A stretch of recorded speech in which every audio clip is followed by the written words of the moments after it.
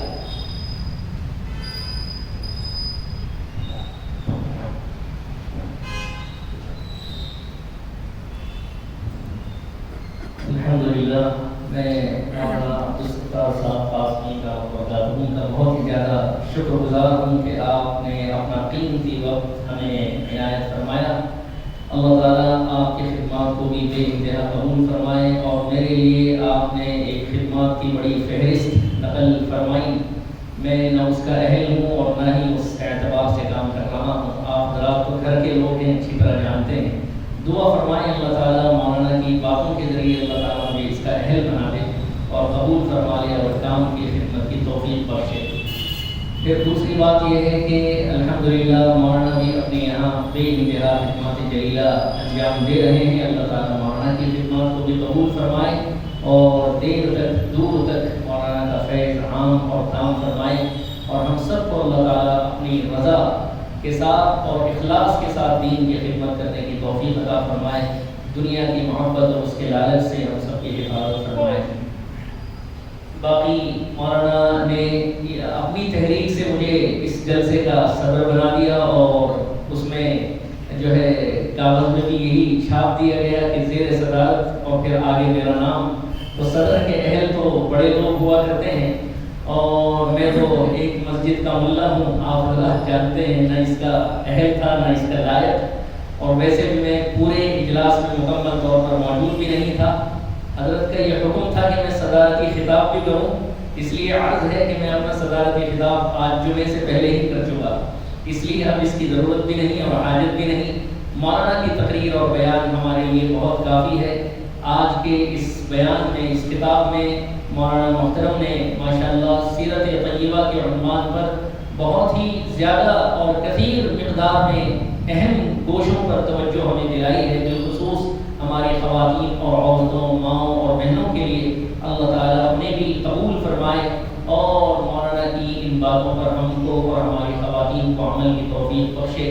اللہ رب العزت آپ کی آمد کو اور آپ کی اس خطاب کو اپنے یہاں عزت کی نگاہ سے دیکھ کر اسے بے انتہا قبول فرمائے اور آپ کے لیے ہمارے لیے توشہ آخرت بنائے۔ آمین وآخر دعوانا الحمدللہ رب العالمین۔ دعا فرما لیں، اس کے بعد جو ہے اذان ہوگی اور نماز کی تیاری فرمائیں۔ آپ حضرات کے آنے کا اور جم کر بیٹھنے کا بہت ہی زیادہ شکر گزار ہوں۔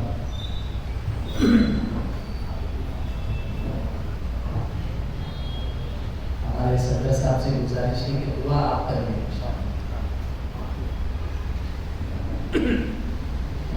الحمدللہ رب العالمین۔ اللہم لا نحصی ثناء علیک انت کما اثنیت علی نفسک، اللہم لک الحمد ولک الشکر حتی ترضى، اللہم لک الحمد ولک الشکر حتی ترضى وبعد رضا، اللہم اعنا علی ذکرک وشکرک وحسن عبادتک۔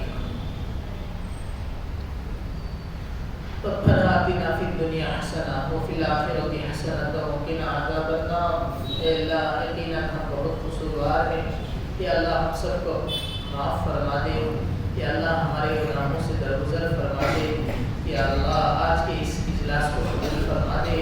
اے اللہ یقیناً بہت اونچی شخصیت کے تعلق سے گنہگار زبان سے کچھ بولنا تھا، میرے مولا ان تمام بھائیوں کے اخلاص کی برکت سے کچھ باتیں زبان سے نکلی ہیں، اللہ اس سے بے انتہا قبول فرما، اس میں جو کوتاہی ہوئے سے درگزر فرما۔ یا اللہ یقیناً ہم سب آپ کے دربار کے محتاج ہیں، ہم سب آپ کے دربار میں فقیر ہیں، میرے مولا ہم سب کو غنی فرما، ہمیں بھی نعمتوں سے مالا مال فرما۔ سب سے بڑی نعمت جو آپ نے ہمیں ایمان کی شکل میں عطا فرمائی، قرآن کی شکل میں عطا فرمائی، اللہ ان نعمتوں کی قدردانی کی توفیق عطا فرما۔ اے اللہ ہم میں سے کسی کو محروم نہ فرما، یا اللہ ہم میں سے کسی کو محروم نہ فرما۔ ہم آزمائش کے لائق نہیں ہیں میرے مولا، کہیں ہماری یہ باتیں ہمارے لیے آزمائش کا ذریعہ نہ بن جائے میرے مولا، یقیناً ہم آزمائش کے لائق نہیں ہیں۔ اللہ ہم تمام کے جمع ہونے کو قبول فرما۔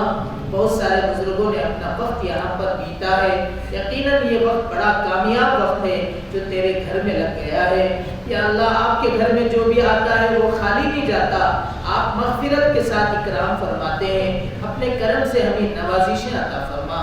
یا اللہ اس پورے علاقے میں ایمان کی ہواؤں کو پھیلا دے، یا اللہ اس پورے علاقے میں کفر اور شرک و بدعات کا خاتمہ فرما دے، یا اللہ اس پورے علاقے میں خصوصاً اور سارے عالم میں عموماً ہدایت کے فیصلوں کو عام و تام فرما دے۔ یا اللہ یہاں جو خدمات ہو رہی ہیں اس کو قبول فرما لے۔